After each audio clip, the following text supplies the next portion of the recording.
He's not waiting for someone to come home. He stopped waiting a long time ago. What's harder to answer is whether he stopped waiting because he made peace with it, or because he got so good at not needing, he forgot he ever did. That distinction is almost impossible to see from the outside, and a lot of the time, it's impossible to see from the inside too. He's in his 50s, lives alone, has for years, maybe decades. The apartment is organized around one person. The routine is dialed in. He knows exactly what he'll eat, what he'll watch, when he'll sleep.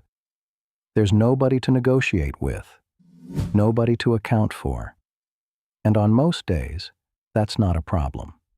It's the whole point.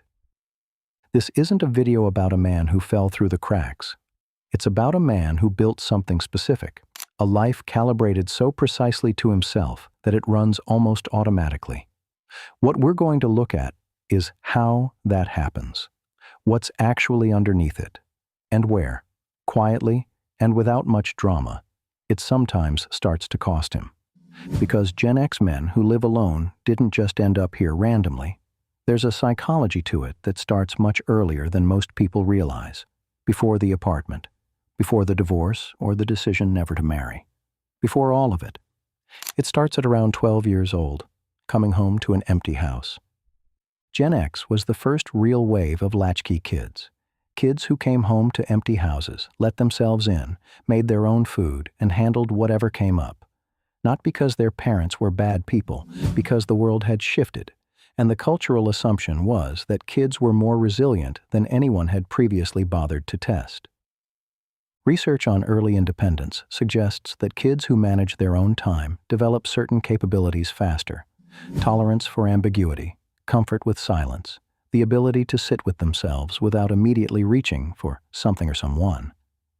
The psychologist Donald Winnicott argued that the capacity to be alone is one of the deepest markers of emotional maturity a person can develop. Gen X didn't choose to develop it. It was just the condition of the house. So when a 54-year-old Gen X man tells you he prefers living alone, he's not performing. He's reporting a skill he's had since he was 10. But here's where it gets complicated.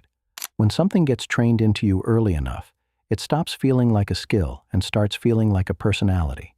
And once it feels like a personality, you stop being able to tell the difference between genuinely not needing and having gotten so good at convincing yourself you don't, that the original question stopped being available to you. That's not a character flaw. It's what happens when a coping mechanism runs long enough unchallenged. There's more than one road to this address. And the destination looks identical from the outside. Same apartment, same quiet evenings, same dinner for one. But the interior is completely different depending on how you arrived. There's the man who never married. It wasn't a wound or a protest. It just didn't happen. He was building something in his 20s and 30s, had relationships, some of them long ones, but they never crossed into permanent. And the longer you live alone, the more your life shapes itself around one person. Every preference calibrated exactly to you. At some point, restructuring all of that around someone else stops feeling like an upgrade and starts feeling like a disruption. Then there's the man who was married and it ended. The data on this group is worth pausing on.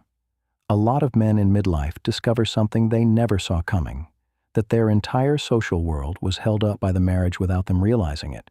She was the one maintaining the friendships, remembering birthdays, keeping the connections alive.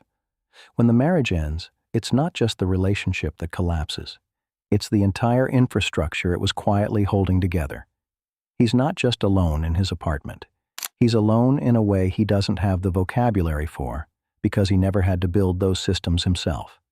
Same apartment building, same age, very different experience of what being there actually means. So what does an actual day look like? He's up early. Coffee is exactly the way he wants it. No negotiation, no waiting on someone else's preference. If he's working, he goes. If not, there's a project, something in the garage, a subject nobody else in his life cares about, that absorbs hours without needing an audience. Dinner whenever he decides. And there's a quiet satisfaction in that which is genuinely hard to explain to someone who hasn't lived it. Not smugness, just the specific pleasure of a life that runs exactly as intended. The evenings split into two types. One keeps something running in the background, a game, a show, signal. Not because he's uncomfortable, he just functions better that way. The other sits with the silence like it's familiar company, reads, thinks, stares out the window for 20 minutes and doesn't apologize for it. Both men are managing the same underlying reality, a life with no external structure, no one to reflect the day back at them. For some, that's freedom. For others, it slowly becomes something else. Here's where the numbers get specific in a way worth sitting with. A study on genx men and friendship found that 95% of men said friends are essential to a happy and healthy life.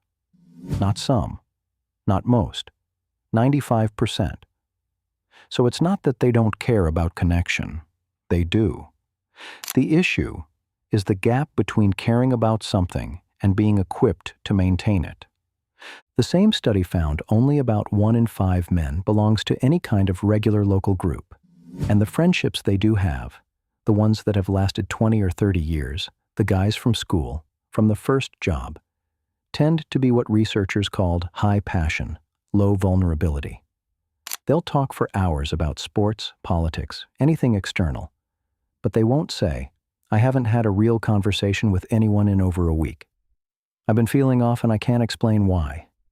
Not because they don't feel it, because the wiring for saying it out loud was never really installed. Men connect shoulder to shoulder, through activity, not conversation. But when you live alone at 55 and the friend who used to be across town is now 3 states away, that connection fades into a group chat nobody reads. And because these friendships don't officially end, no conflict, no falling out, both men assume it's still there, inactive, like a tool in the garage, available, just not in use. The longer it sits, the more restarting it feels like it needs a reason. So they wait, and years go by without one. That's where the drift begins. The drift is the specific risk of this kind of life that almost nobody names directly. It's not dramatic loneliness. It's quieter than that.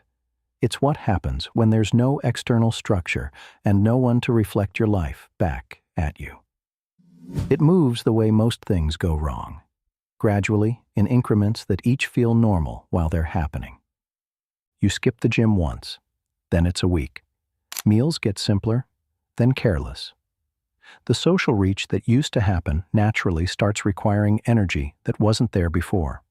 And because no one's there to say, hey, this isn't like you, nothing ever officially feels wrong. Your normal just moves. A fully self-managed life can feel stable even when it's slowly narrowing, because there's no signal, no alert. Just a man who looks at his week one day and realizes, without any drama, that it's gotten smaller than he intended. Not because something broke, because nothing stopped it from getting smaller. The gap between being alone and feeling alone, that's where the real psychology of this man lives. And a lot of Gen X men have been on the wrong side of that gap for so long, they stopped checking which side they're on. If that's you, don't join a kickball league. That's not your speed, and we both know it. Just call the friend you haven't talked to in 3 years.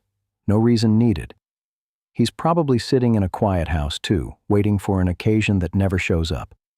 One call, that's it.